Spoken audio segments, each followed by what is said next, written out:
What's up, everybody? Welcome to another edition of the Meathead Podcast.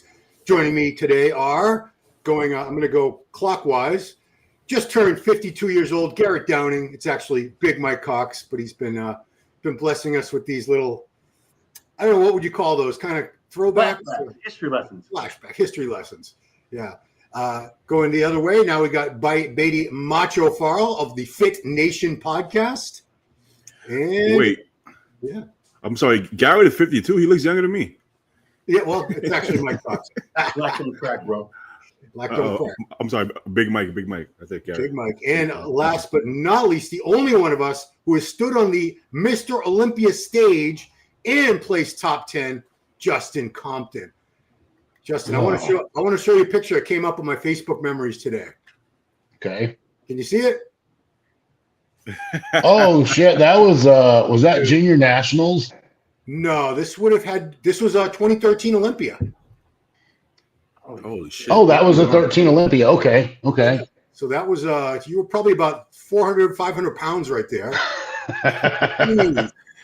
Look at that arm, man. There's no Photoshop here, guys. He really was that big. Jeez. You couldn't out-angle him, could you? No, nobody could out-angle that. Maybe Greg Kovacs could have. That's about it. Yeah, I don't think I would have stood beside Greg and looked big. So, I just want to warn all you guys, we're probably going to get so much shit because no matter what your predictions are, there's going to be a lot of people who say you're an idiot, you're a moron, you're a hater, because the fans have their favorites, and if you're not saying their guy is going to win, you suck. So prepare to suck, everybody. I guess the big breaking news happened about 11:30 Eastern. Oh, I know what this is. Ooh, of course, yeah. The visa? Dude, I mean, I gave up. I hate to say it, but I'll be honest. I gave up hope this guy was ever going to get into the United States. He has arrived. 25 Olympia contender. Yeah, so Olympia TV Mr. Olympia made a post about it. You know, Baidi, we've talked about that on multiple shows before, like what it would be like if he gets here, and I'm finally glad he's here. Yeah, I mean, I probably would have bet my kidneys that he wouldn't be here. I mean, I didn't think there would be any possible way he would. Zero chance. I thought zero possibility out of zero that he would get here. Me too. But this adds even more excitement to this lineup. Like this is probably one of the better Olympics we've had in a long time. Yeah. And I can say that I reacted to a video that was spreading a false rumor about him that said he had served in some branch of the Iranian military called the IGRC or something, that it's like a special unit that serves the fundamentalist government and is affiliated with like Hezbollah and Hamas. And now there's no way he could have been in that unit and be allowed into the U.S. Absolutely no way. No. I mean, from what I've heard, he served in the military, but I don't believe it was some special force unit. I think it's kind of mandatory, like in certain countries, that you have to serve, right? Like 2 years, I think, service. You have to do 24 months when you reach 18 in Iran. And the video said Hadi had served in the army too, but I realized someone pointed out right away, Hadi can't even hear. He's completely deaf. There's no way that guy was in the army. But yeah, I mean, I got a list. The U.S. doesn't have it anymore, but Finland, Estonia, Latvia, Norway, it's a list of about 30 countries that still have mandatory military service for young men. So, he was just doing what he had to do. It's not like, I hate to say it, like I'm not a veteran in any way, but like I think it would probably change America if we started doing this. Yeah. I think it would better our society as just people in general. 100%. Teach them a little bit of discipline. Show them what a little tough love is like. Yeah, break them down, start over again, like figure it out. I mean, but I hate to talk shit about Gen Z because my son just turned 26. He's the oldest one, but I can't see most of these young guys making it through basic training today. No, I can't either, but it would be good to see. It would be good to try. Try. Yeah. I mean, that's what you can do. So throw them in there. Yeah, so Beirut, when we get to our predictions, he's now in the predictions. He was not before. And this also brings our tally to an exact 20 men in the Mr. Olympia. Without him, it was 19. So that's a very cool, nice, even number of guys to have. But this definitely changes the game because he's been qualified for This is the 4th year in a row that he qualified, and whatever. Someone said it was a gym, Ultras. There was a gym in Vegas that they think might have had something to do with it, sponsoring him, or we'll find out. He'll give some type of credit eventually, but I'm super happy. I'm sure everyone that's a bodybuilding fan has to be happy about this. And maybe he should be at the press conference. I'm not sure how the English is, but having him at the press conference would kind of be like a little more, intriguing to kind of brighten up that event a little bit. Well, he works with Milos, right? Yeah, Milos has been his coach for this whole time. So obviously they have a way of communication. Maybe bring Milos up there and just be like the translator if he can't speak English. He can though, because I was. Okay. I had no idea. I assumed he couldn't because all his posts are in Farsi. But I was on Olympia TV for a minute earlier today with Tarek and Chris Cormier and a guy named Amir from Iran. And Cormier says he does speak English. He's actually spoken to him over in Dubai when he was over there winning the show. So yeah, I'm pretty shocked. Of course, I'm going to try to get an interview. I'll wait till after the Olympia. But yeah, I've never seen an interview with this guy ever. Nothing. Yeah. At all. He's like Kaiser Sose, so to speak. You know what I mean? He's an enigma wrapped in a mystery, or whatever. Yeah. So, God, whoever made this happen, whatever made it happen, we're very, very excited. I would say they instead of actually signing him as an athlete, they probably brought him on board as an employee of the company. That way, he could get a work visa, which was smart. Yeah. Nice. Yeah. How long does that last? And is that just a one-time thing, or would it last? Could you do the Arnold? Be here that long. I have no idea, to be honest with you. Keep him here. Yeah. Just don't leave, man. Yeah. I don't know if they have to get a visa every time they want to come over. We just need like a passport when we want to travel. I don't know how it works for these guys, but geez, he should. Well, it's different because where they have the travel ban on specific companies. Like if you were from England or Spain or France, you would just use your passport and come over. But they have to have like special approval because they're from like specific countries. Right. Change his name to Ben and keep him in Vegas. Ben Smith. Benjamin, I don't know. Yeah, something like that. Joe Blow. So, I think I want to get right into it. Top 5, because this is going to be, we're going to talk about each guy a little bit, I'm sure, but we'll start with Mike. You turned 52. This is your birthday present, 2 days late. Let's do it. Let's go top 5 Open Olympia, and I'm going to put it on screen once you're done. All right, go for it, Mike. All right, here we go. First I have Samson Dauda. Yeah. Too big, too shapely, too pretty. He seems to have the condition figured out. Second place, I'm going to say Hadi Chupan. Okay. Okay. Third place, I am going to go with, I got faith in this dude. He's going to finally figure this shit out. Andrew Jett. Ooh, yeah. He's going to nail it. Because listen, eventually he's going to figure this shit out, right? And when he does, it's going to be pretty, very pretty. Fourth place, Nick Walker. Yeah. Okay. Fifth place, Derek Lunsford. Poor Derek. Yeah. he just dropped down to 5th. Okay. So, all right, let's review. Somebody got to get. Screenshot this, everybody. Mike Cox says Samson, Hadi, Book it. Nick, Derek, and you can't change your answers. It's like the SATs. All right. Baidi, you're next on this rotation. See, so I'm trying to think what angle am I gonna go? Like, are we gonna assume everybody's their best ever? Yeah. Everybody's their best we've seen Well, so just far? assume, but I think we should just do it based on history. Exactly. Because I mean, if Andrew's at his best ever, Andrew would obviously win. Yes. But we've not seen 100% Andrew yet. So it's like what Mike said. If Andrew figures it out, then we're all of our predictions are wrong. So I'm gonna go with a combination of their progression and what we've seen so far and what we've seen leading into the show, right? So we're seeing Samson is always progressing, but we've seen him leaner than ever. So I'm going to assume he's going to be his best ever as far as conditioning, right? So I'm going to have to go with Samson first. But also I want to say barring that everybody's their best, I think Beirut can beat anybody in that lineup unless like Samson or Derek or Hadi are 100%. But if people aren't 100%, I don't think there's anybody in that lineup that Beirut. I don't want to sound dramatic, but I don't think there's anybody in that lineup that Beirut can't beat unless they're just perfect, right? But so I'll go Samson 1. Yeah. I'm gonna have to go Nick 2 just because I feel like he beat Derek, and I feel that he's progressing really well, and I think he's gonna bring a freak factor that nobody else on that stage can stand against. Then 3, I'm gonna go Hadi just because his consistency, and we kind of think he's gonna start going backwards and then he comes better. So I'm gonna go Hadi 3.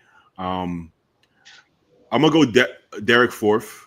Okay. Just like I said, track record, he's pretty consistent, more so than Andrew. 5th, I'm gonna go Beirut. I don't know if that's unpopular, but I feel he's more consistent than Andrew and even Martin. I think both of those guys can be better than him and should be better than him, but I don't know if they will be better than him just because I haven't seen the consistency from them that I've seen from Beirut. So Indeed. That's my top 5. Straight out of Justin Compton. What do we got? Okay, so mine's going to be a little bit similar to Beatty's, but I'm going to throw a curveball in that. And I'm sitting here second guessing myself on how I want to do this, but because of that recent guest posing with Samson, like as long as he stays on the gas, I do have him winning. Just because he's the biggest guy and he's aesthetic. And if he shows up at 95%, it's going to be hard to beat. So I'm going with Samson 1. Nick's going to bring the freak factor, I think. And I have Nick coming in second this year. I mean, that could get flipped, but for right now, I'm going to go with Samson on winning and Nick in second. And then 3rd, I'm going to go with Beirut. Wow. I'm going to put him in 3rd because when you look at it, like right now, a lot of people are wondering why I would say that. But if you look at the shows that he's done over in Europe, he's beaten like a lot of like look at when he stands beside William. Look at when he stood beside Samson like 2 years ago. Yeah. I didn't have Samson winning that show. I had Beirut winning that show. So he's a large frame guy. And he proved now one thing, if somebody needs to tell him this, he did some weird shit with his posing. Like it's completely weird glute flexing. Like, yeah, he needs to not do that. Like, we get it. He's good. Yeah, I know. He's going to have the most strided glutes on. Well, him and Derek would fight for 1 and 2 on who's going to have the most strided glutes. Like, he needs to not do any weird stuff like that. But I'm going to have him in 3rd as long as his posing, he does, again, I think they point him down for that. And I think they should because that's kind of not what we're here to see. And then 4th, I'm going to go Derek. Okay. And 5th, I'm going to go Hadi. Okay. So nobody has Andrew in their top 5 so far. Me. Oh, yeah, you did. Did you? Yeah, you did. Okay. But you know what, Ron? Like, Beirut, to me, is kind of the sentimental favorite just because of all the shit he's gone through. Listen, and the judging now is so fair that it wouldn't, if somebody else other than Samson won, it wouldn't shock me because of where we are in the sport. There's no more, paying your dues. This guy wins no matter what. But I think sentimentally, you would love to see him win this show just because of all the bullshit he's gone through to get here. I'd like to see him win. Oh shit, yeah. I mean, yeah, you're right that they don't really consider anymore who's your sponsor, how you placed last year. It's judged pretty fairly now. I should say very fairly. They're judging what they see in front of them that day.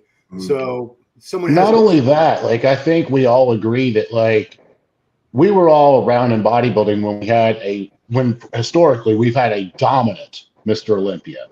And I don't think we have a dominant Mr. Olympia anymore. Like when Phil was there, it was like everybody knew you're fighting for second place. When Ronnie was there, you knew you were fighting for second place. Same for Dorian.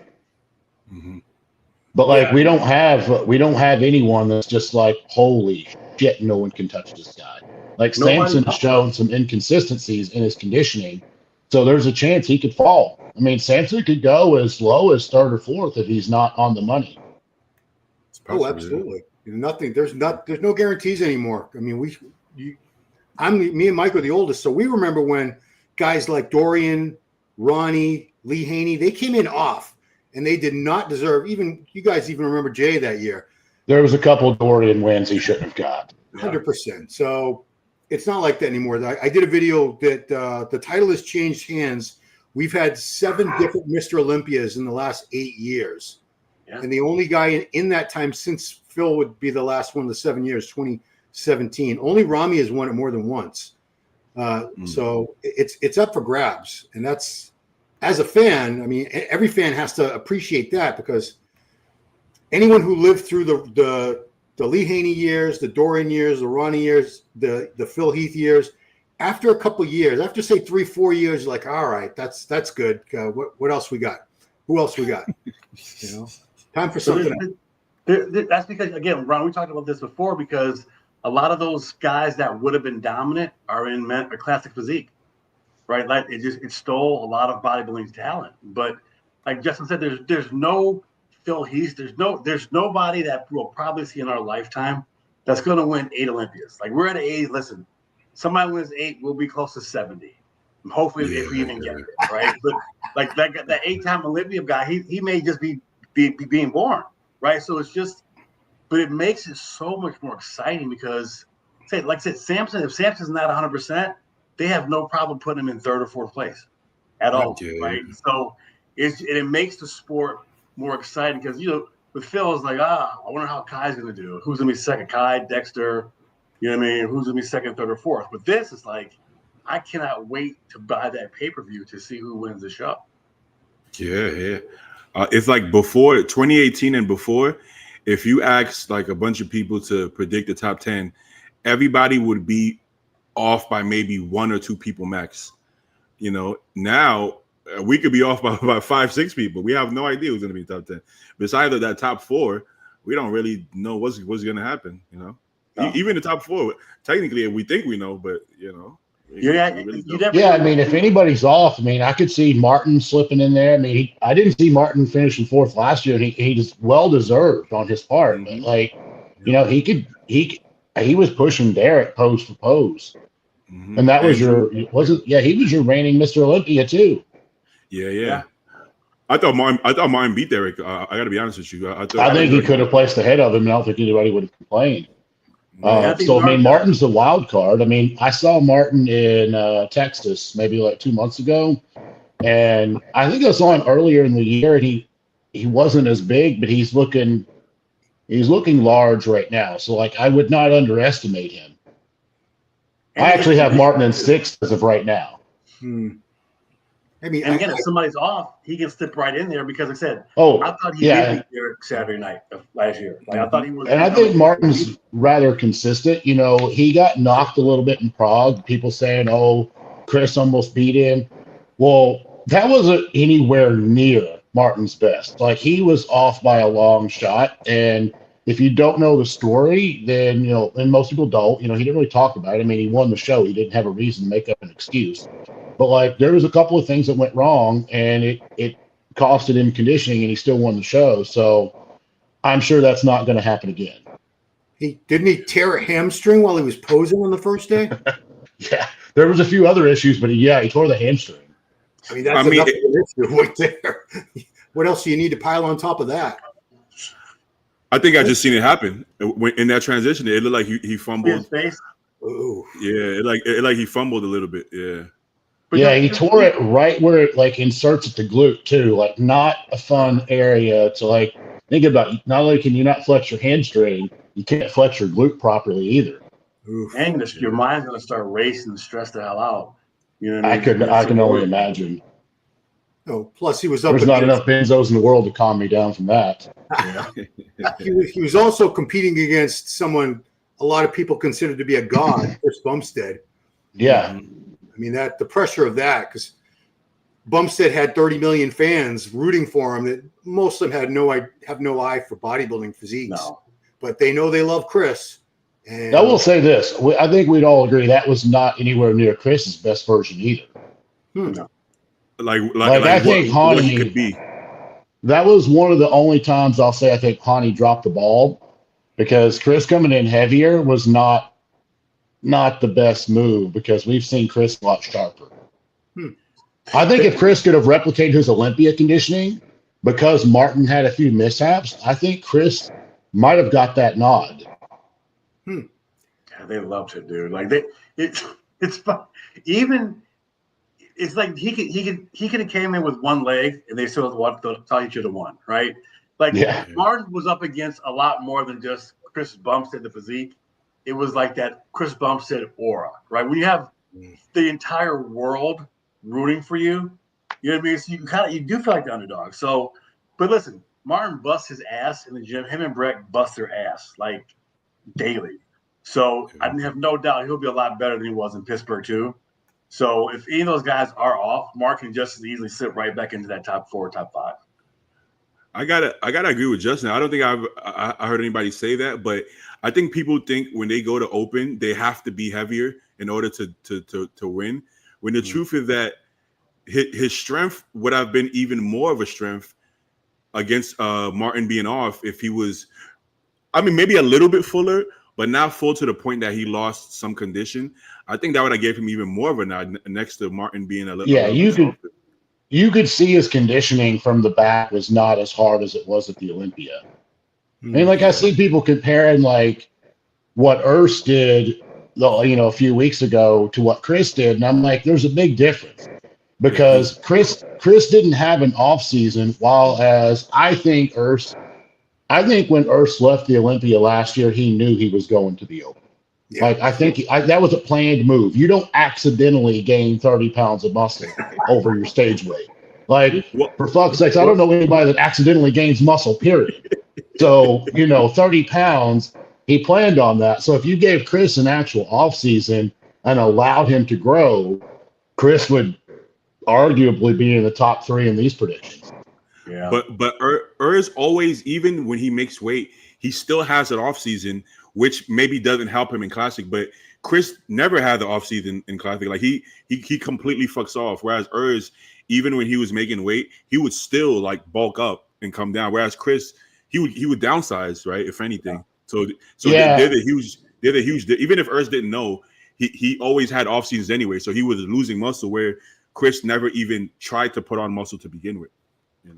Yeah, that's just a really shitty situation to be in because I'm not like super close friends with Flex Lewis, but we got a lot of mutual friends, and I was always told with Flex, his off season, he just would kind of sit back and relax because he was at the top of the class and he had nowhere to. Why grow when you can't actually put it on the stage? And that's a damn shame we never saw like a prime open Flex Lewis because that would have been like a hell of a sight to see. Yeah, he did do a couple of open shows like in the beginning of his career, but like when he hit his peak, I would have loved to just seen him at 212 pounds just hopped in an open show because I think he would have won them all except the Olympia. Yeah. You see, and he arguably could have won the damn Olympia too at 212 pounds. Yeah. That year when Brandon won, if you would have asked me back then, he would have beat Brandon. Yep. Yeah, but if you would have asked me back then, I would have thought he wouldn't do as well because I would have thought in my head that he would be too small structurally. But now that we've seen 212 guys do it, I don't think it matters. I mean, as long as you have everything you need, I think you'll do just as well as you deserve, even if you're short. Yeah, I mean, speaking to the 212 guys, I'm going to say it now. I think Keon's going to nail Prague. I think he's going to take that title. I don't care who shows up. I think he's going to take it. I think so too. Where do we have the most complete bodybuilder in the world right now? As far as like, he's missing nothing. He's got the best physique in bodybuilding. He's a little smaller frame guy. That's the only thing you can hate on him for. He might have the best physique I've ever seen as far as proportions and X frame. I don't think I've ever seen. Yeah. Yeah, I don't think I've ever seen it. It's very cartoon like. It's nothing like we've ever seen before because it's very complete. But the thing he's still on the upward trend though, right? So he hasn't even come close to hitting that. When he gets that kind of look, that Karita has that old man muscle grainy, look to him. When Keon gets that, it's done. Scary. I think he's getting there with it. And I think I spoke to him. It's been a while ago on social media, but it was between the Olympia last year. He was not at the top of the class last year. So he still has a lot of room to improve since the last version of him that we've seen. This is silly looking, man. This is 13 weeks out. Like, you know what I mean? Like, it is kind of just not just something we haven't witnessed something like that before, right? And you want to see him up against those open guys. So I think that Prague show will be a good test. You know, with Chris out there, I'm assuming, you know, maybe Andrew shows up, some other guys from the Olympia. So it's be a hell of a show to see him, you know, up against those guys. But if you get this guy a real full off season where he pulled kind of a Derek Lunsford, it'd be kind of crazy to see what he could pull off. Sure. The only thing with him doing like a legit off season is if you look at his frame, I don't know where he's going to get significantly bigger. And my biggest concern is he might blow his stomach out if he tries to push it too hard. I think he's just moving at such a good pace right now. I can't wait to see. I'm more excited to see him going to Prague than I am probably the actual Olympia itself, because I want to see how he stacks up towards the open guys, because they have a pretty good prize money in Prague, right? So it's going to attract a few big names. Yeah. Is it $100,000 for first? You know, I think last year Martin got like 30 or 40, but like that's not going to attract like lower tier pros. That's still going to attract a lot of top tier pros at $40,000. Especially considering sponsorships don't really pay anything anymore. These guys are going to be hungry for the money. Yeah. I don't think he should come in any heavier than Olympia at all. I think no, he needs to just be in shape, and that's all he needs to do. Just show that. Like, that's just sick looking, isn't it? I mean, that the shape. This is one of the greatest physiques I've ever seen in terms of structure and shape and all that. Mm-hmm. You know, and remember, he turned pro as a natural guy in classic like 7 years ago, I think it was at this point. We're going to get flamed for saying that. You know, there's nobody goes to the gym. It's natural, right? When you get a gym membership, you have to be on 3 grams of test just to walk in the door. Dude. Yeah. And I genuinely do believe he turned pro natural. And I think he did a couple of pro shows natural as well and placed in them. I mean, look at him now. It's not very hard to believe that he was natural back then. Exactly. Yeah. It's hard to fathom for a lot of people. I mean, I obviously didn't have that level of genetics, but I mean, just because I didn't have it doesn't mean someone else can't. But that's where most people can't think outside the box, that because they can't do it, that means nobody can do it. True. Well, so when we hop on gear, how come we don't all look like Keon then? Yeah, exactly. Yeah. All right. What I want to do is show the 212. I want to move on to another division. We'll probably go back to open at some point because people love talking about open. So 212 doesn't have a ton of guys qualified. It's not going to be a clogged stage like some of these divisions, but I don't know all these names here. So the last year was 212 top 5. Can you zoom that in a little bit? Yeah, that's a good idea. Who was that kid that won the Dubai show? That was Nihat Kaya. Is that his name? That's a second or third place guy for sure. Nihat Kaya. He's only 22 years old, I believe. Yeah, Patrick Tour is going to be like the leading coach in the 212 here because he's with Patrick as well. So we got Keon and Sean. They've been neck and neck for the past couple of years. Gareth Baggio was 4th. Angel Calderon Frias is out. He's injured. He was 3rd place. We got Samir Trudy, who won the Masters Olympia 212. The kid from Turkey, I think, is going to be up. He's definitely going to be up there. Ahmad Ashkanani, he's been here. He's still hanging on, man. Oh, man. 9th place last year. How's he still make weight? I mean, he's 5'2". He's about 5 foot tall, man. He's not 5'2". He's shorter than that. That makes better sense because he's a big guy. I mean, if he's okay, Baidi, since you know Eric real well, we need to get Eric with the tape measure at the Olympia. We'll come up with some type of character that way we can get him in the front door because I'm sure he's banned. We'll come up with something to get him in the expo to get him in there.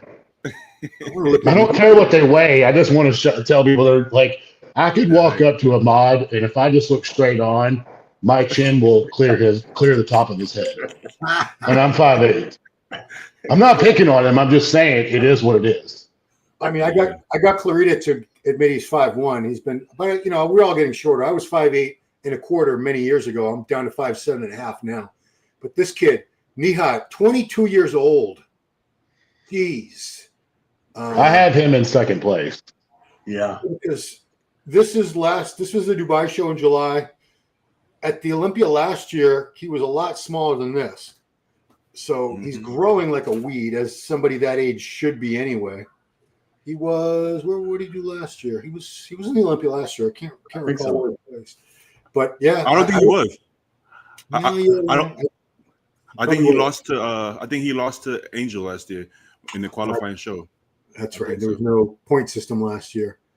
So do we want to go ahead and start on it? Yeah, let's do it. So if you guys know all the top guys in 212 who are going to be in the show, Big Mike Cox, you're so lucky you get to go first. You notice I'm not making any predictions? I agree with you. This is easy. Listen, I love Clarita. He's like one of my favorite bodybuilders, but Keon is just something different, bro. That's just next level, like anabolic chicken times 12 look, bro. Like that's some crazy shit. So got Keon winning this one. And again, I'm gonna go with Clarita second, edging out Mihai, right? Clarita second. Yeah. Fourth place. Don't forget about that guy. Don't forget about that guy that won Texas.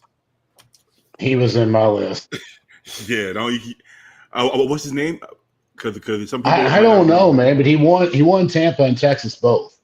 Jeez. Ron, do you know who we're talking about? The Tampa guy. I remember seeing the Tampa guy. That guy looks like Phil. He was very impressive. I can't remember. Somebody in the chat, tell us who it was.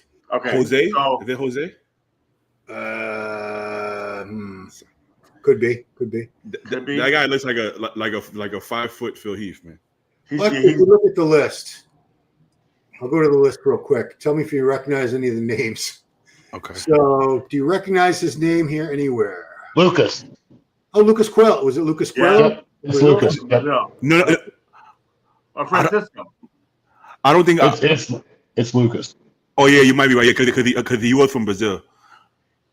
Lucas. He was from Brazil. That's right. I remember he used to have a really funky hairstyle. Oh wait. No, that might be the wrong person then. That might be the dark skinned guy with the dreadlocks. Not him. I'm pretty sure Lucas is the one that we're all thinking about, though, because I met him at Destination Dallas. Okay. Tell me, does this look like him at all? You recognize him? Sure, that's guest posing right there. We don't see who you're looking at. I'm sorry. Share this tab, Lucas. So here he is, Lucas Quell. That's not the guy. Okay, that's the other guy. No, I remember that dude though. He was wild. That dude was wild though, man. I loved his hair. He was good, yeah. He was like super confident too, man. I love that shit. Is it Lucas Garcia?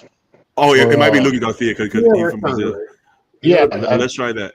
Let's Lucas Garcia. I bet you that's it. Because I'm pretty confident it was Lucas. So many damn great Brazilians. It's easy to. My bad, bro. Lucas Garcia. Yeah. Okay. I think that's him. That's the guy. That was like Oh wow. Okay. That's old. That's not recent. You got to go to Texas. Man. He looked crazy. He was a lot bigger in Tampa, but he looked crazy there. This is old as well. Why is he? You got to go to the. Keep those pinned. You shouldn't pin your old pictures, guys. All right, this is a week ago. Find the video from Texas or Tampa. Okay. He won both of them, right? Yeah, he won them both. I mean, there really wasn't any competition for him. That was his shows. So he won the same show as Jordan won. Off season, 106 kilograms. He's a little dude too. So they always pretty short. They always trick me because the thumbnail is like you think you're going to see the posing video, right? Nope, you're not going to see the posing video. Keep going. Okay, the one in the middle, the one row, that one. Maybe. Nope. Damn it, he's still doing that shit. Come on, he got me. I'm knocking him down a spot just for that. A little bit lower, probably. Looks great. He looks good. He looked very good. He does have like the Phil Heath like muscle bellies. You got to see like the main video to really get the idea for it, because the pictures don't do him justice. No, they don't. He should be You gotta pinning go down. those. Try that one. Yeah, it's probably okay. Finally, yeah. Thank you, All right, Lucas. so check this out. Wow. Okay. So Lucas. Oh, geez. Look at those quad feathers. He's in great shape. Yeah. Look at the front of him. Brazil kicking ass.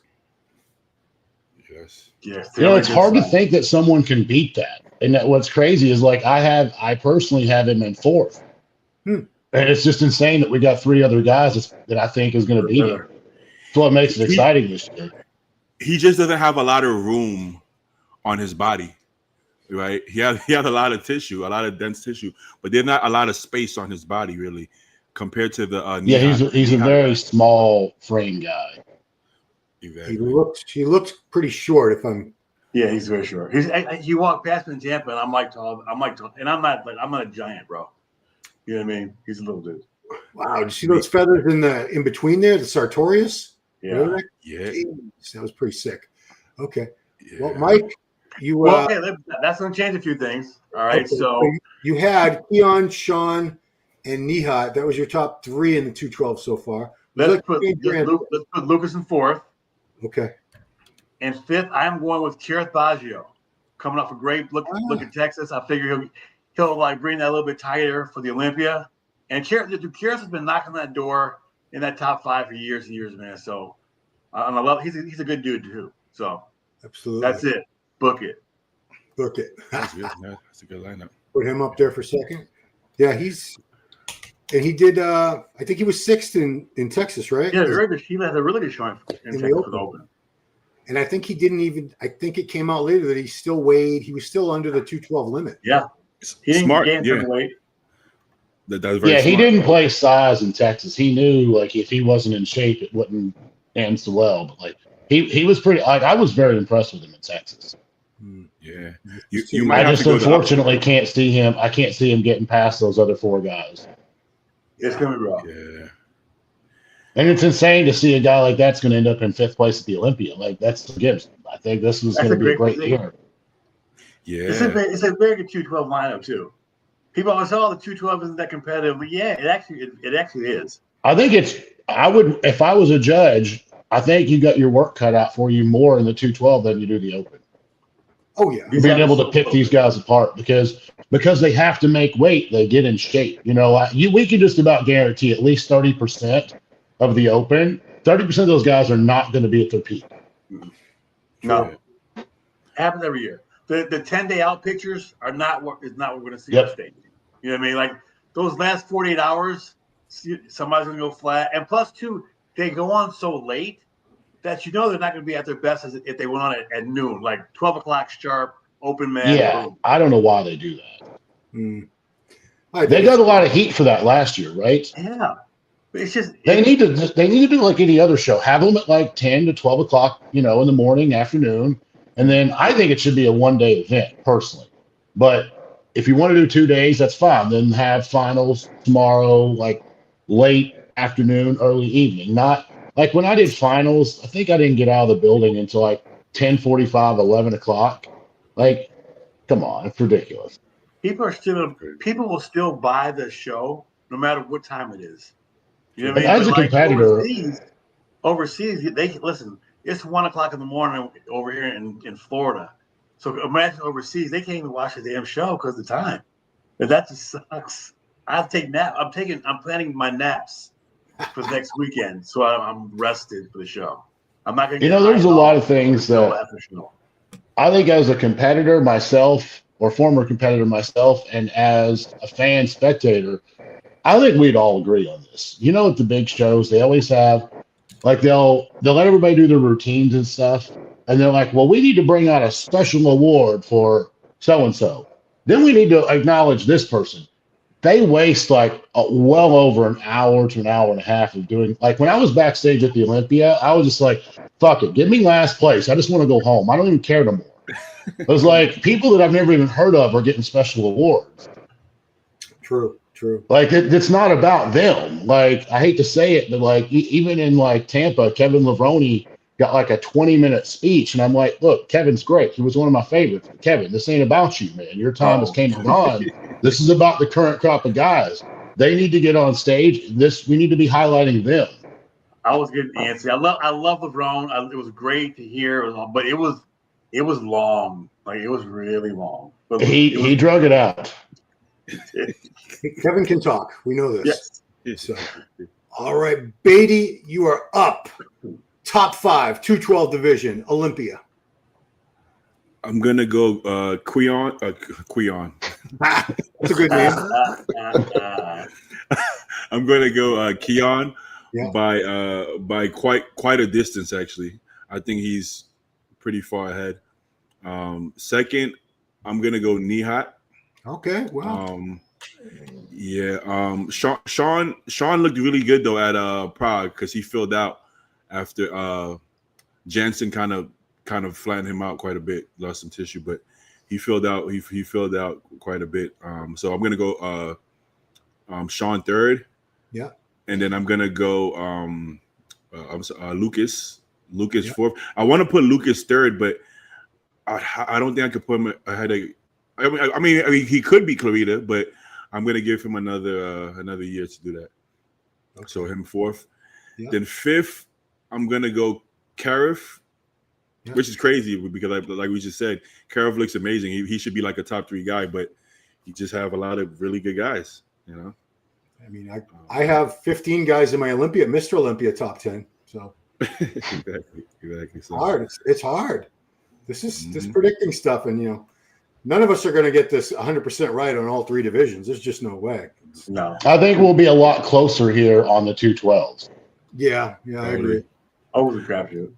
Because like you said, we don't have to worry about the 212 guys. Is he going to be in shape? Of course they're going to be all in shape. Exactly. I can see Lucas as high as second. Actually, it's just how is he going to look compared to those guys? Because by himself, I mean, he looks like he could win the whole show, But how does he look next to the other guys? Is what I want to see. All right, Justin, here we go. 212 Olympia, top 5. So I have Keon winning this pretty firmly. And I originally was going to put Sean in like third or fourth, but earlier today I did see a picture. I don't know if he's training with or he's coached by. I don't know which one, but he's hanging out with John Jewett right now. And there was a post that I think John had posted it. And I saw his legs and I'm like, shit, they're back. So because his legs look like they've recovered from whatever Matt screwed up on that, I'm going to go Sean in second. And I'm going to go Nihat in third over Lucas because I think Nihat has a little bit more etched out detail, like especially his hamstrings, just how crazy they look. Yeah. And then I'm going to go Lucas in fourth, and I'm going to put Kareth in fifth. Okay.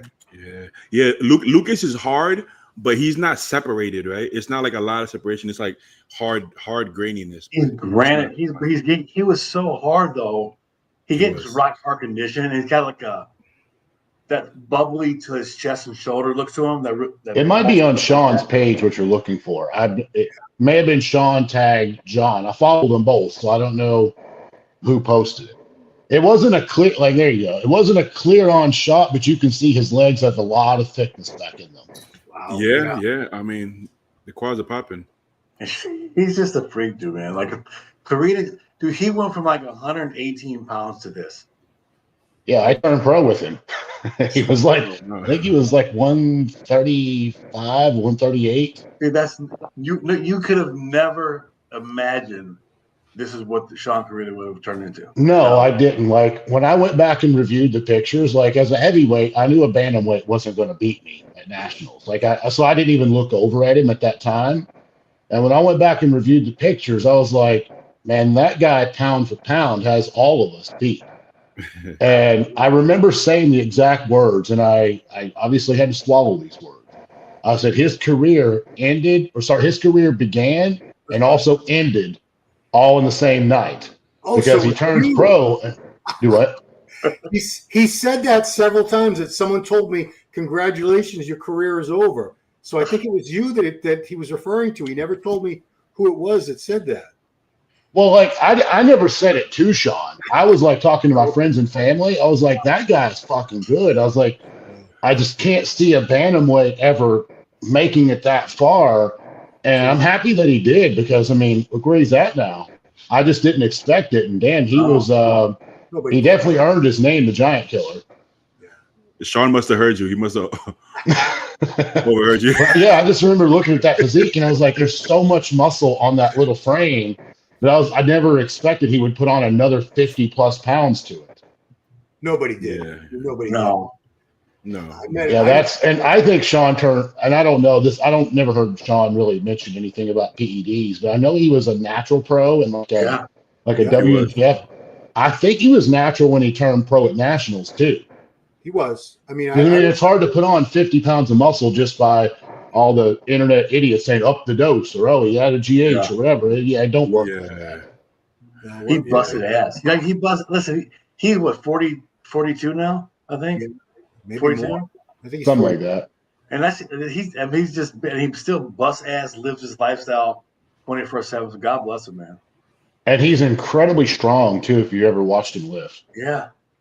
like that's why he's like the smaller version of Ronnie Coleman. I mean, he puts is very dense muscle. When you see him in person, remember when we see him in clothes, you're like, "There's no way." But when he gets on stage, it just explodes, and it's such an illusion. It blew my mind when I saw him the first time we saw him at the Olympia. I'm like, that's the same dude, man. I'll say this: he's got more heart than anybody on that stage. Yeah. Yeah, I remember. Oh wow, there is with John. I remember MD had a barbecue at Strong and Shapely Gym. This was like 2010 or something, and Sean was there. He was a WNBF pro at the time, and he came up and when we started talking, I'm like, he was tiny. He was tiny. He was like 130 pounds off season, I think, at that time. And I said, you know what? You should try to turn pro in the NPC. He's like, you think? I said, I mean, I've seen your pictures. Your shape and everything. I knew he wasn't a big guy, but I think your shape and everything would carry you, your condition. You could probably win bantamweight nationals. And he's like, okay. And I think the next year he did it. He tried it. Didn't get the first time, but he got it the second time. What year did you win, Justin? 2012. Yeah, so I think he turned pro with you. So yeah, Sean. Okay. So good luck to him. Let's turn our attention to classic Mike the Badass. So we talk about people being the heir apparent. This guy obviously was very close. I think he pushed Bumstead the hardest of anyone I've ever seen in the 6 years that Chris was up there as champion. No disrespect to guys like Ramon and Terrence that were up there too, but Mike was just something else we'd never seen. I thought he could have won. Yeah, he could have won. Yeah. I want to say nobody would have argued, but that's not true because Bumstead being Bumstead, there would have been a little riot, I'm sure. Oh my God, I lost it. Hey, But did you guys see winning? But I think this was the closest competition he's ever actually had someone pushing him. Yeah. Did you guys see that video with Mike and Janicki working out? Yeah, they didn't look too like there wasn't a big size discrepancy, and Janicki's a big guy. Yeah, he's a big dude. Mike was in a bad mood or something. He was talking. He was like in a really bad mood. He was like talking a lot of shit. He was like, Janicki was like, how many sets we have left? He was like, none of that shit counts. You over here fucking around, and I'm like, God damn. Who? Janicki said that, or Mike said that? No, Mike said that. Mike was just it must have been like a low day or something. He wasn't. I mean, I get what it's like because he's a few weeks out from the Olympia, and he probably just didn't. Like my buddy trains at Derek's gym. He goes, dude, man, Derek was kind of rude to me. I said, he's like 2 weeks out. I was like, just chill. Like when I was 2 weeks out, I did my best to not see anyone. Yeah. Oh yeah. So Mike's focused on winning the Olympia, and Eric was probably just being friendly with him, and Mike's probably like, fuck off, dude. Yeah, I mean, I don't think I would be able to do any collabs 2 weeks out. No, I wouldn't. Yeah, just focus on the show. I mean, probably so many of them are in Vegas already. I mean, it's just it in this age of social media and YouTube and Instagram and all that stuff, you'd be leaving money on the table by not doing all these videos with people, even though Sure. it's But not great idea. Does that not take the focus away from your prep though at all? Because I don't know like how that works for those guys, but you're always having to kind of be on the camera right there. You know what I mean? 24 hours a day. You know what I mean? I get you have to do it. I think it depends on how camera friendly you are. Like me personally, like I've said this before, like if I were still competing in today's time, you guys probably wouldn't see any content of me because like one, sponsors don't pay anymore. Like I know very few people have a paid sponsorship. So if I'm not getting a paid sponsorship, I'm not going to be sponsored. I would just go in on my own money, which is fine. And you probably wouldn't see any content because I never really liked getting filmed while I was working out. Like my last year, like Hani hired this little guy to come in and shoot some of my videos. He did a good job, and I just looked at the kid and was like, "You ever done this type of work before?" And he said, "No, I've never shot a bodybuilder." Oof. And I said, "Okay, here's how it's going to work." I said, "You're not going to get in my way, and I'm not repeating shit for you." I said, "So get the shot or you don't." I said, "But stay out of my way." And this kid was kind of like freaked out. Like, I mean, I wasn't like trying to be mean, but I was setting the ground rules. This is not a photo shoot where we can redo this and we can redo that. Like, I'm here to win a show. I'm not here for entertainment purposes. I'm not here for social media. I'm here to do business. I said, so get your shots or don't. I don't care. So, yeah, I mean, if you're the type of guy who is really friendly and like you enjoy being on the camera, it probably just makes your life better. But like someone like me, I don't really care to be filmed while I'm working out. Just, I mean, obviously I have no problem doing a podcast, talking to people, being at expos, but while I'm training, like there's been plenty of people who says, "Oh, Justin's an asshole." I'm like, yes, I am, because I just want to work out, man. Like, I don't want to shake your hand. I don't want to say hello. I don't care about anything. Just we can talk. If you see me like when I'm eating my meal or drinking my shake, we'll talk. We'll sit down. But like, not while I'm training. Yeah. Anything? I'm sorry. Just real quick about that. 1992, April of 92, Dorian Yates came out to California to guest pose the Orange County, and I convinced him to come to our gym to shoot his back workout for the American Muscle TV show on ESPN. And we would try to get different angles, like 4 different angles of every exercise. Dorian didn't do 4 sets, as you know. So the first time I asked him, I said, "Can you do that again?" He's like, "Nope." But we need to get. I said, we need to get the wide shot. He goes, "Too bad. That was my set." I'm like, "Oh, God damn it!" But you know what? He was trying to become Mr. Olympia, and a few months later, he did. So Dorian was right. I agree with that. That's awesome. Anything under 6 weeks out, I stopped making YouTube videos because I used to make it all the way till the show, and then sub 6 weeks out, I would literally say not one word, and then after the video, I'll say, "I don't have anything to say," in the end of the video. And I was like, I don't think I should put those kind of videos out. So I just now I just, once I get like that, I just stop. There's no need to vlog at that point, you know. So classic. God, look out! This is small print, and you can see how many names are on that list that are qualified. So we definitely did need to do. They did. You don't have the list up yet. Oh, sure. We don't see it yet. Oh, this is. Sorry. Stop sharing. We just see Mike. Oh, okay. That's because he's still posing. Hang on a second. Come on, Ron. You can do this. All right. So look how tiny the font is. That's a lot of people. How many? Is there like about 70 guys? I haven't counted, but it's at least. This is all the qualified guys. Some of them. I mean, obviously, Chris Bumstead's qualified. He's not doing it. Urs is qualified. He's not doing it. But it's a lot of guys. I mean, I couldn't tell you who. More than half. I'd say like 3/4 of these guys are like, who the heck is that? They have to judge all those dudes.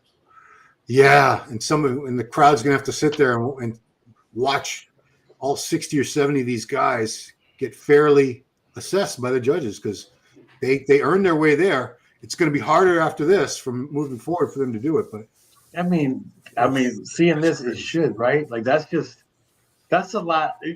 I don't know. Can you fairly judge like the 5th, 6th, and 7th call out? No, right? It's impossible.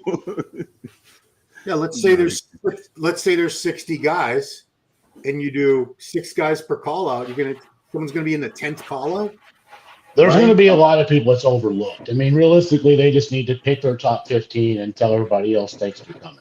Yeah, you Yeah, can't yeah. possibly Okay. There's something like that. Kim Angel from Spain may be good. We don't know. They Right. may not get a good look. But it's just Well, you can't fairly do that. I'm sure they all look amazing because I know Damian Patrick is on that list personally, and if I see him in person, he looks like he would be top 5 in person. Yeah.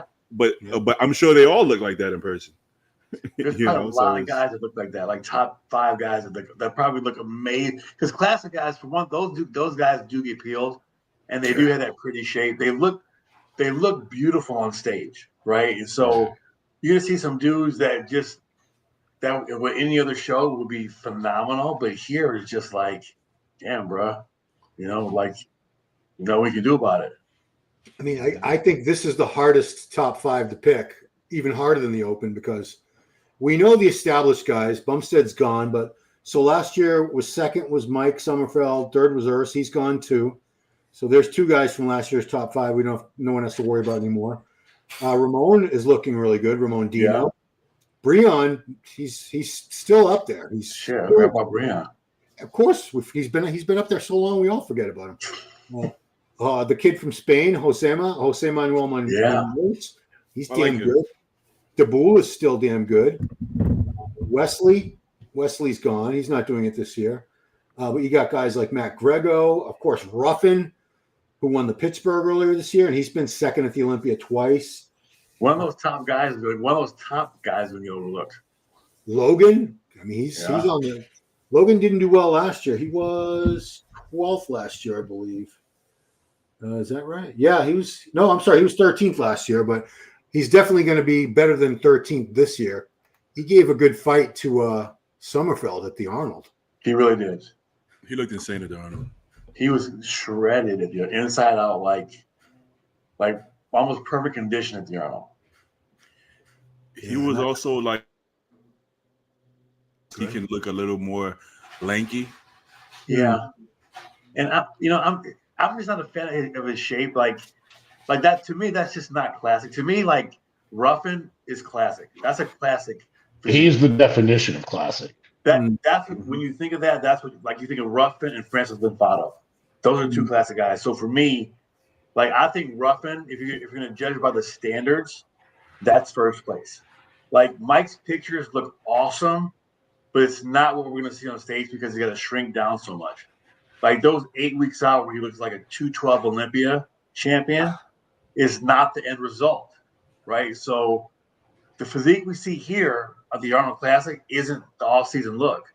He just has to lose a lot of weight to get that look. And I think when he shrinks down that much, that impressiveness is gone, right? So I think for me, Ruffin should be like 3-4 time, champion because he's just that he epitomizes what a classic physique should be, in my eyes. That's the part people forget. When people talk about Mike the Badass that he should be a bodybuilder, they don't. Well, which is it's not untrue. I mean, he could be a bodybuilder, but they forget he's how he looks 212. Yeah.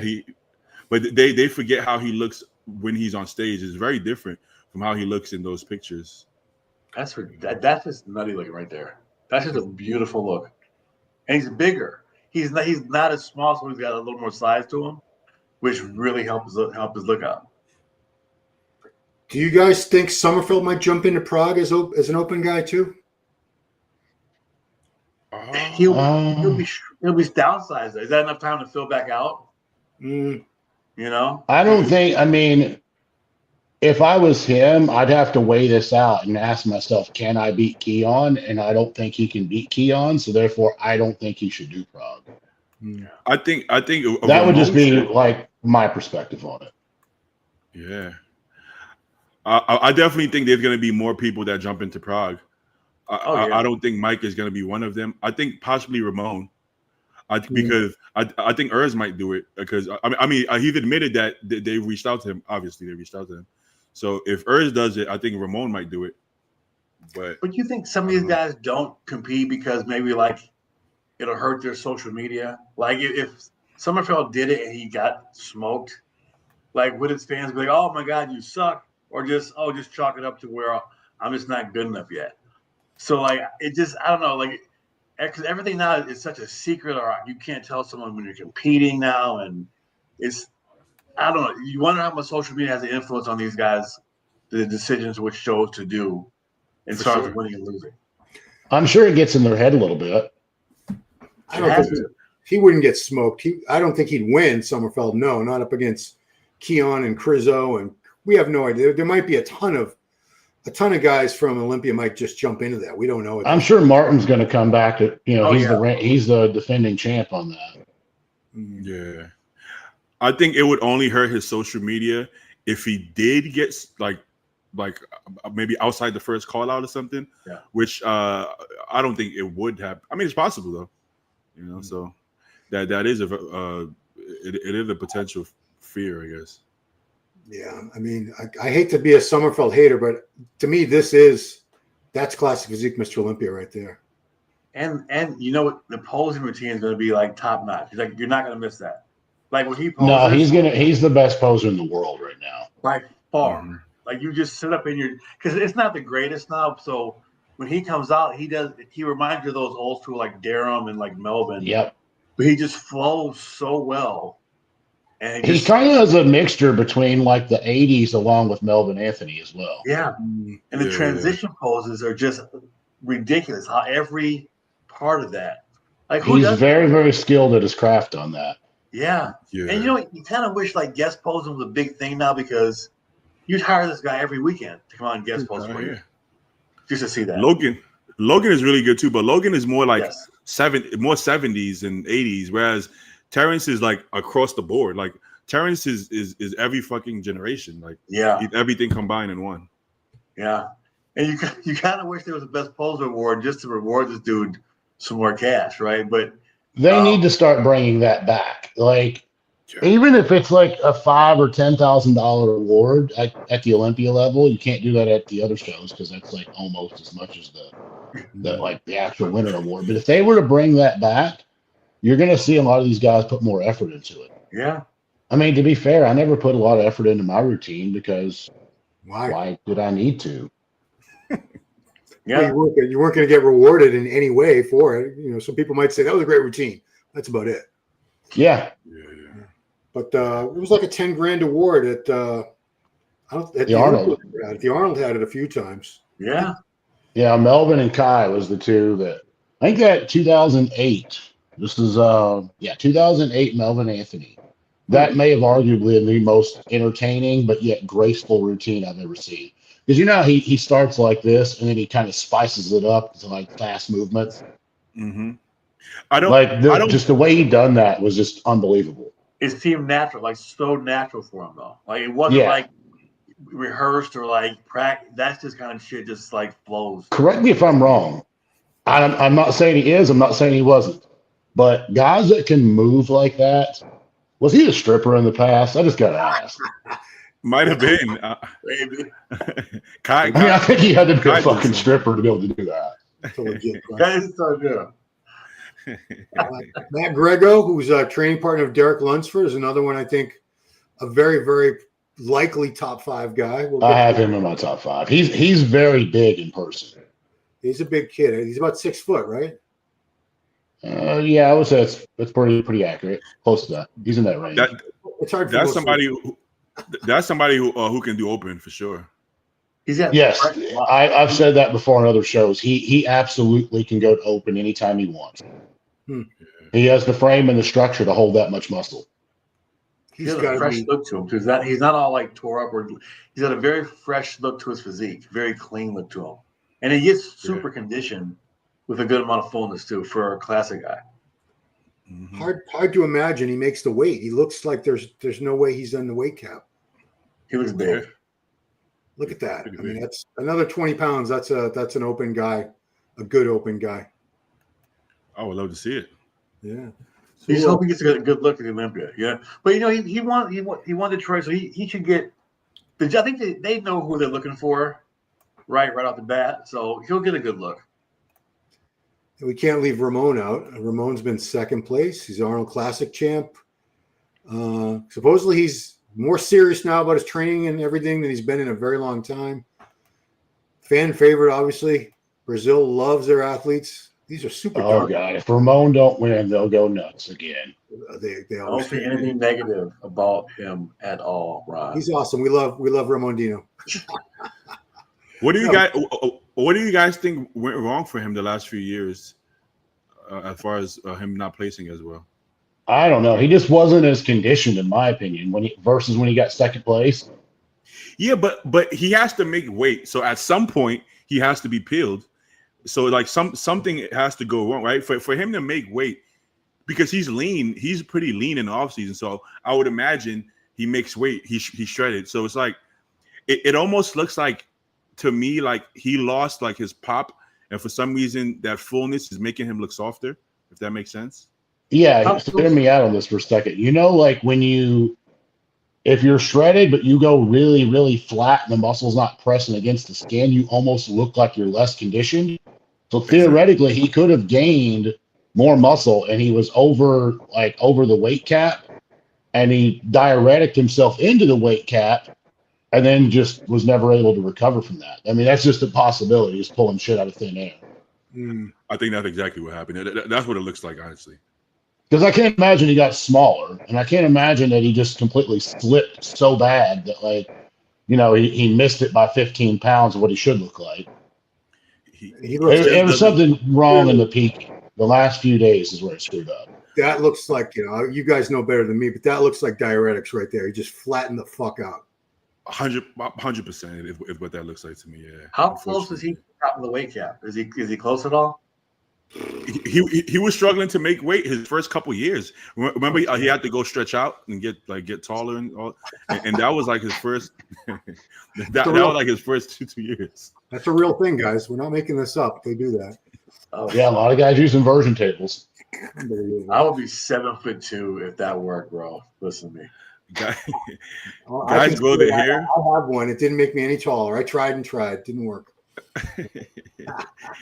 Guys grow their hair. I think maybe if you're like a quarter inch, an eighth to a quarter inch, if you got chiropractic adjustments, you know, to like be able to fix your posture, to be able to stand up, it's all like, again, you may be able to get an eighth to a quarter, but if you're trying to gain an inch, that ain't happening.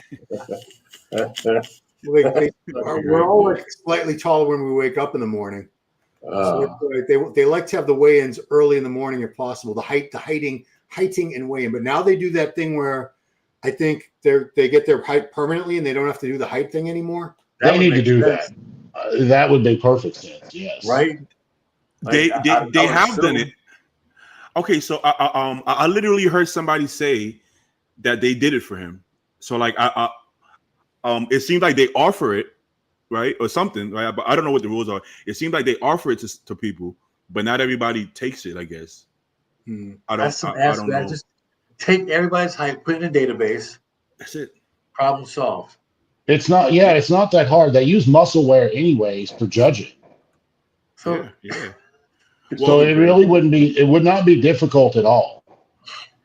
If you're like 20 years old, like the new kid that qualified, you might want to in another 2 years you might want to check again just in case. Yeah, like why not just give them a height, and as long as you accept the height, that's fine. And if you don't accept it, like if you actually got taller, then have try again. Tyler, Steve, or whoever do an official height on you. Put it on video too, because we all want to see it to make sure there's not bullshit behind it. But question: look at his hair. Are they measuring the top of that hair, or are they squishing his hair down? I would assume that it's a thing that has to hit the actual head. Listen, as someone that had a haircut like that back in 1994, 95, 96, I would assume, depending on how big your head is, because I got a big head, I didn't have a lot of flat top. I had a little bit of hair. I didn't have a kid in place. I would assume you push down on the top. Yeah. I think you have to touch the skull. Yes. Yeah, but you have to account for this. If you're African American and you have an afro, no matter how hard you press down on a fro, there's gonna be like a quarter. If it's tall enough, I'm serious. There's gonna be like a quarter. Yeah, you're That's gonna his have a plan, to little. grow as much hair as he can. Yeah. Hey, I'm telling you, there's gonna be a little bit more. Even me having the dreadlocks, you can press on my dreadlocks. The dreadlocks are thick, man. So there's gonna be like a half an inch there that I'm getting. So it might be in your best interest to grow some hair, man. Let it grow, man. Shit, that's actually a good point, man. I mean, why not just dreadlock it like right down the middle, kind of like the way R. Kelly used to, like Yeah. was it like cornrows or whatever, like Yeah, that way. bro. Like they, even if they move it a little to the side, they're still going to be right on top of that hair. You can get a half an inch, maybe. I got 10 extra pounds to play with now, fellas. Seriously, that could be like a difference between 10 or 12 pounds right there. So Breon, It's gonna work. 44 years old, if I'm correct. Is he really? Looking freaking Oh, yeah. fantastic. God bless him. Yeah. I don't. For a while, I thought he was slipping, but nah, I changed my mind. I think he still looks fantastic. Well, Dexter. I think he said. He figured it out again. There was a controversy with Maydell Man. You know he's bald. He had like a wig on. He put a wig on and got measured in, and then I think Terrence called him out. He said, "Bro, you got a wig on," and then I guess they investigated it, and he wrote this apology and stuff. Like What? that tells you there's a reason why he had a wig on. I guess wearing a wig isn't illegal, but technically, like, What come on, bro. What if it's one of those that they actually like you shave your head and they glue it to your scalp? Like you can't ask him to rip the shit off at that point. I think we found some loopholes in the eye of That's my whole point. So Terrence was in his right to call him out, but technically, what did you want the officials to do? Hey, is that a? They can't. Hey, is that a wig? Take it off. Like they're not gonna question you. They're not gonna question your hairdo. They're just gonna. Did they X-ray flex with his calf? They probably could if it was something you could just actually like just snatch it off. But like I've got a friend that's as bald as can be, and he looks different every time I see a picture of him because he gets like every 6 months or so he like changes like wigs or whatever you want to call it. But he gets the ones that's glued on. Wow. Hey, somebody told me that Sean Ray's high top was a unit. 96. It was a fake one. It was. I see. It looked pretty big. I looked at it close up and I was like, that looks like it's made out of like that foam that they pack stuff in, like a computer. Styrofoam. Because you guys imagine like there was no hair club for men back then, bro. You know what I mean? Like, there was no turkey back then. I don't think. Yeah. Could you guys imagine like mid one of his posing routines, he does one of these and a hairpiece just flies off? There's another guy I think is a definite top 5 in my book is Jose Manuel Munoz. Yep.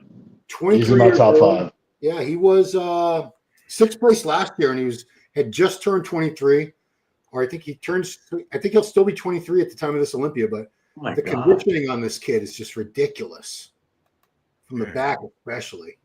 These are all front shots, but I would want to see a little more tricep on him. The great biceps, but still, if you go some of the most recent updates, this kid is like not one scintilla of fat on his body. And he'll be that conditioned on stage. He won't spill over. Like these guys don't really spill over, right? They bring like that crazy ass bone dry condition.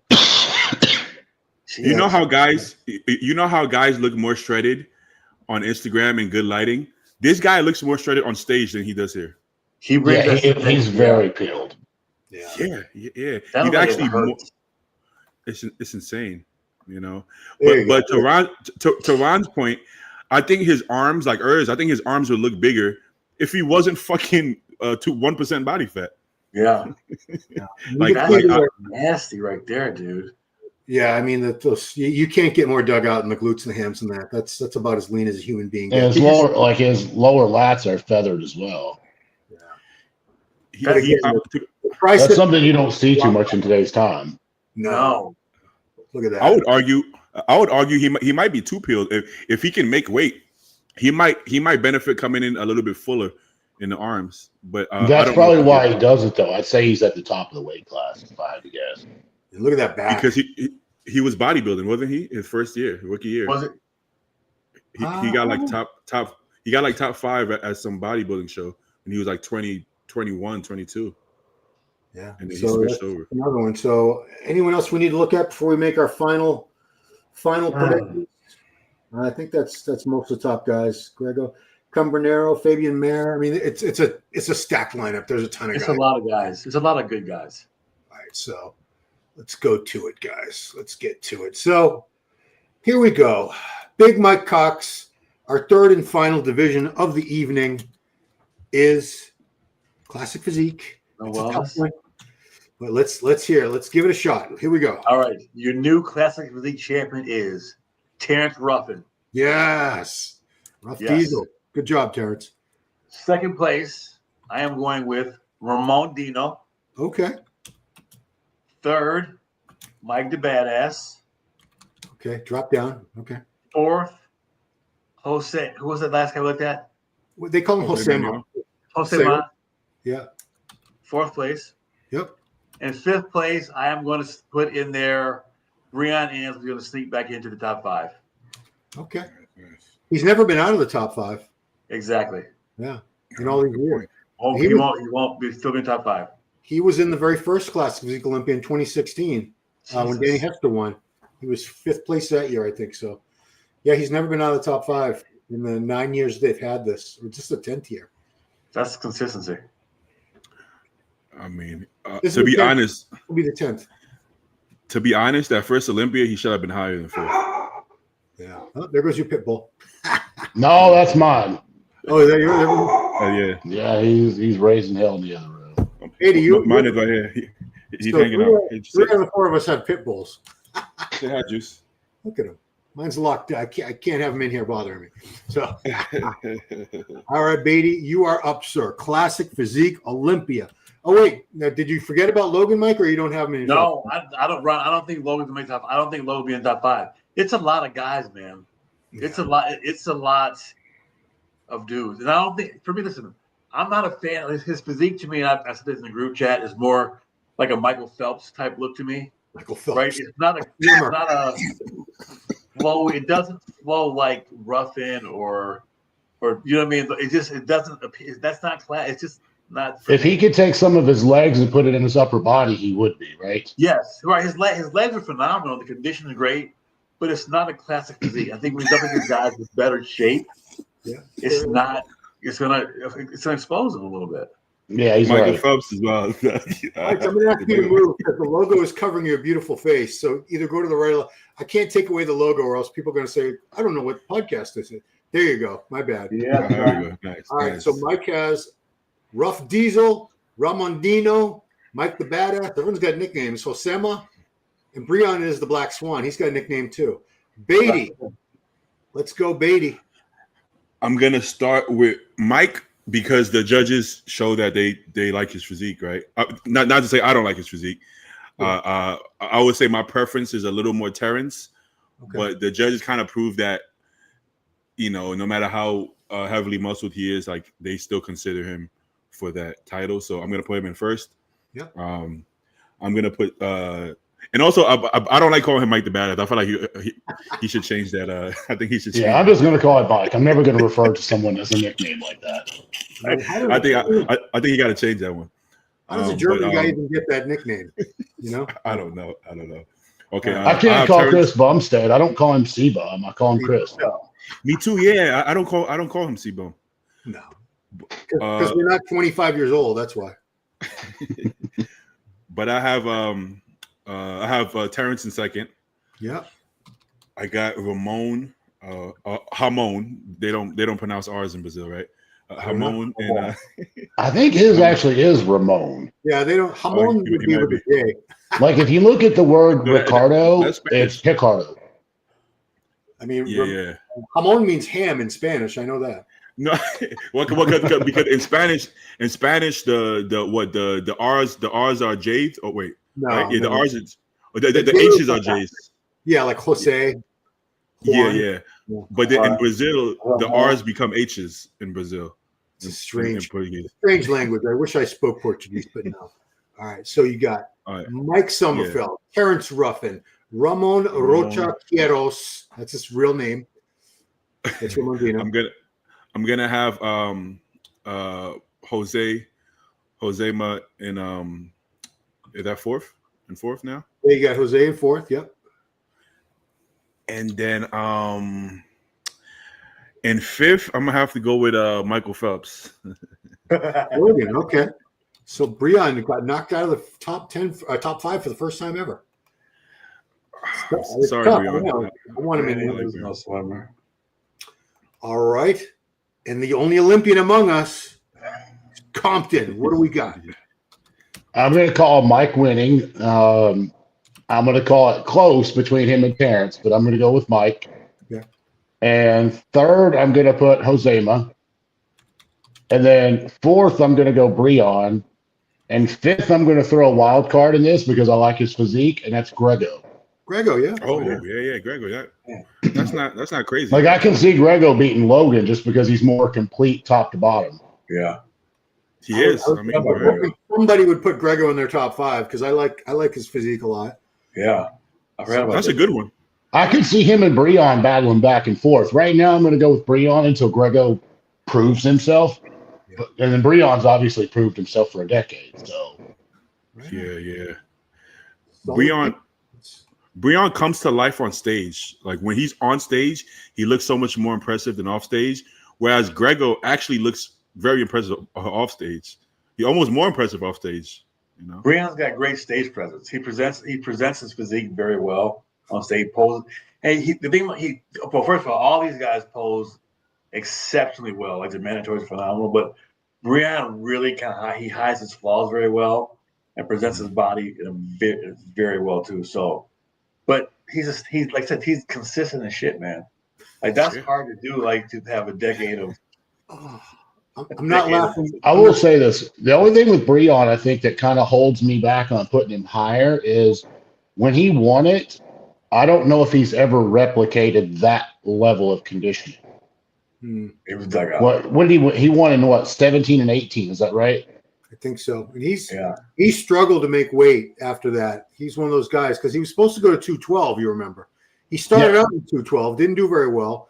Moved to Classic. Obviously, did much better in Classic. And I think like 3 years into Classic as a pro, he was really starting to struggle.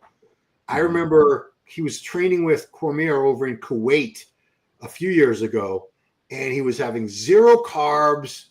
I think he was having like 3 ounces of fish every 3 hours with nothing else, doing like 2 hours of cardio because he was like 10 days out from the show. He was about to fly back, and he still had like 10 or 12 pounds to go at that point. Yeah, if only Red or True Tide existed back then, right? Yeah. Well, the same thing we said about Ramon. The more muscle you gain actually does you a disservice because the more muscle you have to lose to get in shape. It's like there's been videos. There's one particular video that I remember. It was Bumstead and Urs, maybe like I don't know, 12 weeks out, and you would be like, if you saw that Urs was peeled at like 260, there's no way you would think that Bumstead could beat that other guy.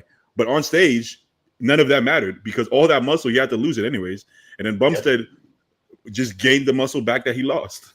You know, these guys they got to sacrifice so much. It's not really bodybuilding because you can't improve. Like you always have to be cognizant of body maintaining.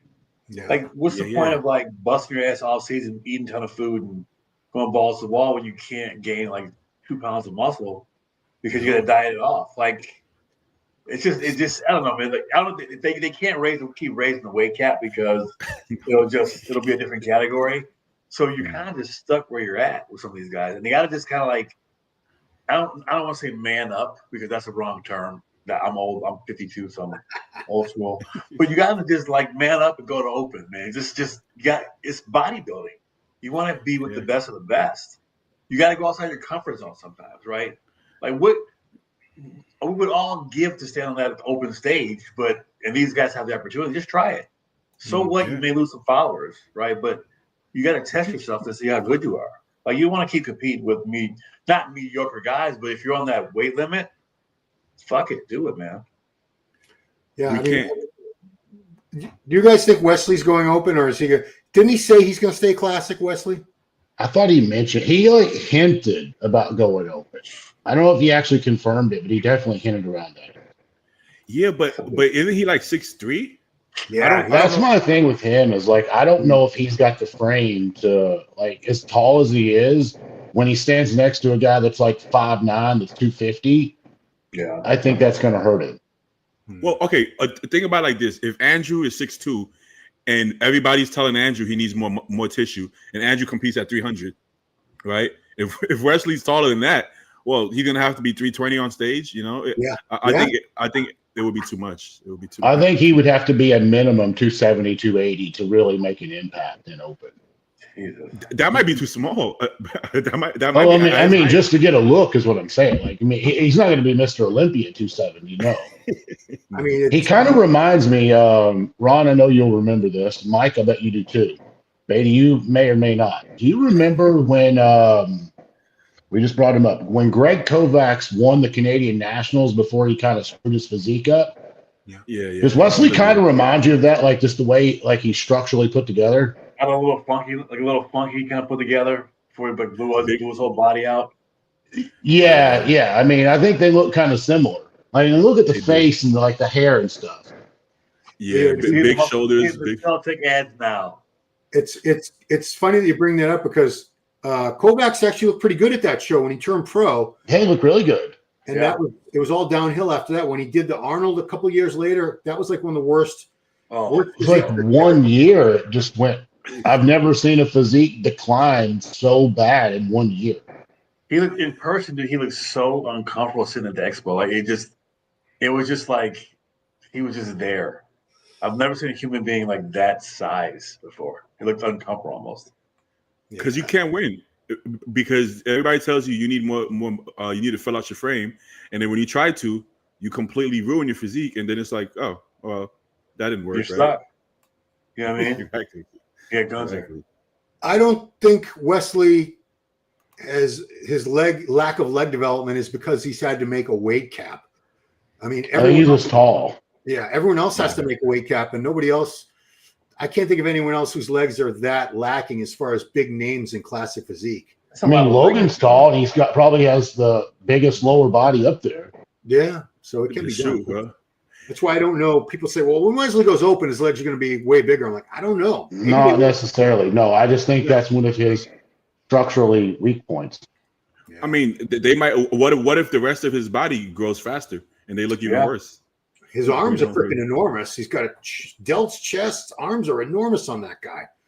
And if you ever stood next to him, like he's a 6'3" dude who's like about 250 in shape, which, you know, for open bodybuilding doesn't sound like much at all, but classic, that's a big classic guy. That's enormous. Yeah. Anyway. Everybody doesn't look better necessarily with more muscle. Some people do. You know, we have to kind of define, like, when they use the word classic, I mean, hear me out on this for a second. You have to define, like, what classic is. Like, you know, we were talking about Terrence is kind of the definition of classic. Well, classic, do you mean, like, 90s? You mean 80s? You mean 70s? Because if you look at the 70s and like late 60s, Wesley is probably the closest thing to Arnold that we have right now. Oh yeah. Between height, shape, and structure, like he's the closest version of Arnold. And I was actually surprised when he hit the scene. I was like, this guy's gonna be Mr. Olympia, because if they're looking for an Arnold look, he's the one who replicates it the best. Yeah.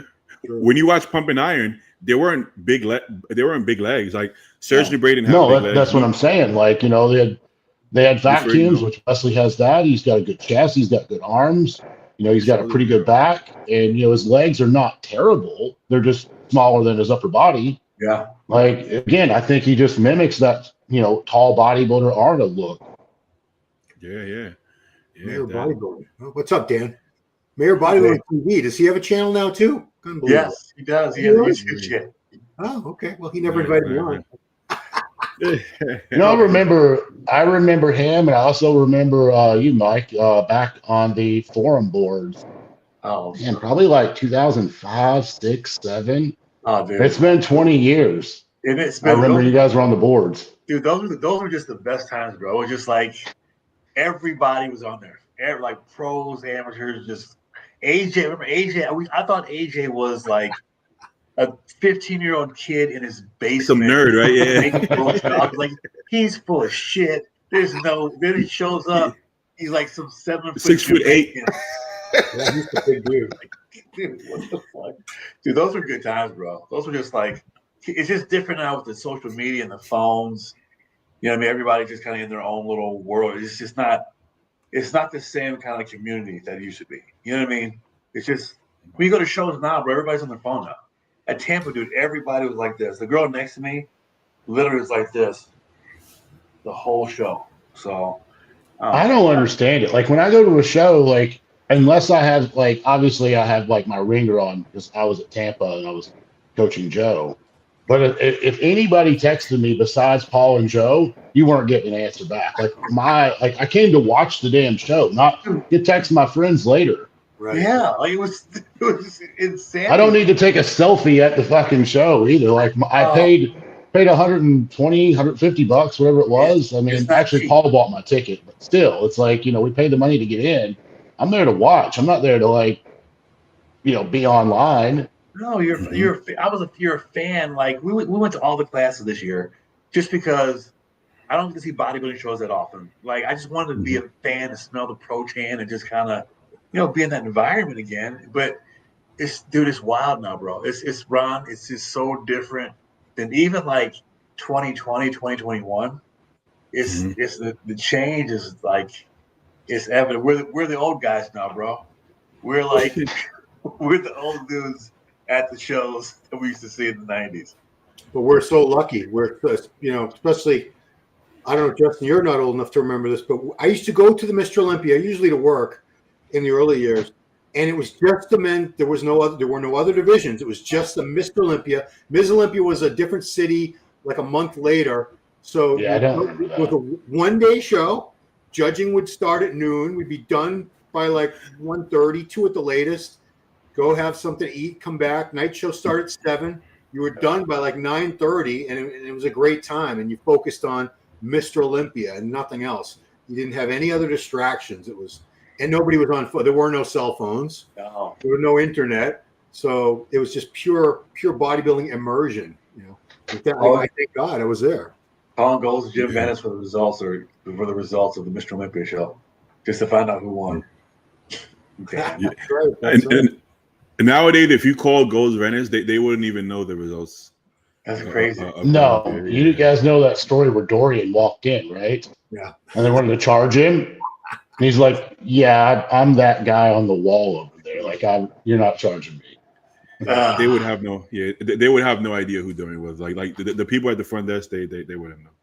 It's at this point, it's like a commercial gym, like a really big commercial gym with pretty good equipment. Basically, is what it is. I don't think I ever got a chance to see like Gold's when it was like thriving because Pawnee took me there in 2015. And it just seemed like a little bit bigger LA Fitness. And even the vibe in the crowd, I was expecting like energy in that gym. And I didn't get what I was expecting. I've been in plenty of other bodybuilding gyms where you just have that vibe. Like, dude, those gyms that you guys train at, like between Fit Nation and the ones that Paul and Joe go to, they have 3 times the bodybuilding vibe that Gold's could possibly even think of now. I agree. Yeah, I agree. Yeah. What's the one? The one the gym that's out your all's way that has like a boxing ring in it. You know what I'm talking about? Which one is that? Like the garage doors open, they got equipment outside. Revival or not Revival? Which one? I don't know. I just go there with Joe and Paul. Like they got a barber shop inside too. Okay, yeah. That might be a raw iron you're talking about. I think so. I have to ask Paul on that one, but like that's one of my favorite gyms to go to. Like as far as like the environment, it just makes me actually want to like just get into training more. They got a powerhouse gym here in Tampa, not the big fancy one. They got an old school one, like on the other side of town, to where like there's no AC, there's no heat. We don't need heat, but it's just all old school flex, Icarian, like it's just an old school shit dumbbell stuff. It's still $10 to get in. The owner he's there sometimes he's not. You just throw it in there. But the vibe in there, man, like you just want to train hard. Like it's one of the I must have went to like is there 2 powerhouses in Tampa? Yes. There's 2. Okay, I've been to the other one then because I had a friend like 10 years ago get kicked out for doing deadlifts because it was too noisy. Jeez. I was like, this is not a powerhouse that I would call a powerhouse. No, like this one, like the dude, like you can still use chalk there. It's just Okay, it's just one of yeah, those not the one I was at. Yeah, this one, it's just, but the gyms here used to be like that. Like they used to all be kind of like hardcore, but it's just now it's just commercial shit. It's just commercial gyms that kind of just took over, like the Crunch Fitness, the box stuff. Like the old school powerhouse is kind of like the last of the Mohicans to like the old school, where you can still use Icarian equipment. They still have Icarian shit and like flex stuff. Like, you know what I mean? Like the flex one-legged curl, like isolation leg curl. Yeah. Just that stuff you haven't seen in forever. But it's just, they don't make money. You know what's crazy about that is that's the money. When the U.S. started, basically, when we started getting this new equipment. So a few years ago, several years ago now, I was training in Brazil. And I went to this gym, and I can't think of the name of the gym. I don't know it off the top of my head. The owner's name was, it's spelled like Henrique, but it's Enrique. But anyways, I go in, and I look around, and I'm like, dude, this place is a fucking gold mine. This is all like equipment from like the 80s and the 90s. And I remember him saying that like when all the commercial gyms started popping up, they were selling the old equipment because they were bringing in Life Fitness and all the new hammer strength and 8 worth of shit. He was buying it for pennies on the dollar, and he's got it down there in Sao Paulo. Wow. So like, there's a few machines in that gym. I honestly didn't know how the hell to use it because it was way before my time. Once I figured it out, I loved it. But like you just don't see that anymore. No. And the thing is, it all still works, unlike the new shit today. Yeah. When I used to go to, I trained at Gold's Venice. I was a member there from 91, 92, and I would drive. That was my gym that I would drive 45 minutes to an hour back and forth because, of course, it's Gold's Venice. And that's when everybody was out there. Cormier, Lou Ferrigno, on and on. It was Mike Quinn, Jim Quinn. It was like walking into a magazine. Even at night, there was tons of pros. But on the weekends, it was just packed. But they had a section with all the equipment that was in the movie Pumping Iron that Joe Gold had hand-built all that equipment. I don't know why Joe Gold let them have it. Why didn't he have it at his World Gym? But you could use the same like calf raise and leg extension, leg curl that Arnold and the other guys use in the movies. Like the original one, yeah. It was the original stuff. And, of course, to someone like me, I was like, oh, my God, Arnold touched this. I'm touching it. Wow. My calves are going to be like Arnold's. Yeah, gyms, that's a whole other subject. Where are you guys going to be at the Olympia? I know, Baidi, are you going to be at the does Blackstone have a booth, or where are you going to be? I don't think they're gonna have a booth, but we're gonna make our own booth. It's gonna be a fucking moving booth. It's gonna be all the Blackstone guys just walking around the expo like this. Justin, I'll probably be pretty close to where you're at because we're staying together. Okay. Yeah. Mm-hmm. You're there just as a spectator and a coach. Do you have anyone in the show, Justin? No, I don't have anyone in the show. This is my first time at the Olympia for pure spectation and pleasure in 11 years. Oh shit! Wow. Like I've been there either competing, working a booth, or training someone, but never just went to enjoy the show and enjoy Vegas. I can tell you, it's going to feel so strange because I only did that once, and I felt like, what should I do now? Where should I go? Because I always had to be somewhere, and there was something I was always supposed to be doing, and all of a sudden, yeah, exactly. That's how I feel. Like this time, I have no obligations. Yeah. Yeah. Justin has gotten so much more social in the last 5 years. Doing podcasts, going to shows. This is Yeah, I was very antisocial when I was competing. Like I don't know, like my personality. I mean, look at Jay Cutler though. Like when Jay was competing, it was kind of like lame and plain. Yeah, and now he just says whatever the hell he wants to say. I think I've kind of hit that point where it's either like the midlife crisis or something where I just have no filter and just say whatever's on my mind. Yeah. Yeah. Because we try to get you to come last year, right? I think we tried to get you to come last year to Olympia. There was that, and then there was Texas, but I had a little incident on Texas that we probably shouldn't talk about. That was going to be a good time, but man, my vibe was over after that. Yeah, that didn't work out. But yeah, I mean, it's great that you're going around because like the hardcore bodybuilding fans really appreciate Justin. You not like super hardcore, but like, you know, people that know bodybuilding, you know, definitely appreciate Justin's input and him being there. I'm looking forward to it. Like I said, I never get a chance to just go around and like, I'm gonna get to pester my friends while they're working booths and stuff now instead of the other way around. Exactly.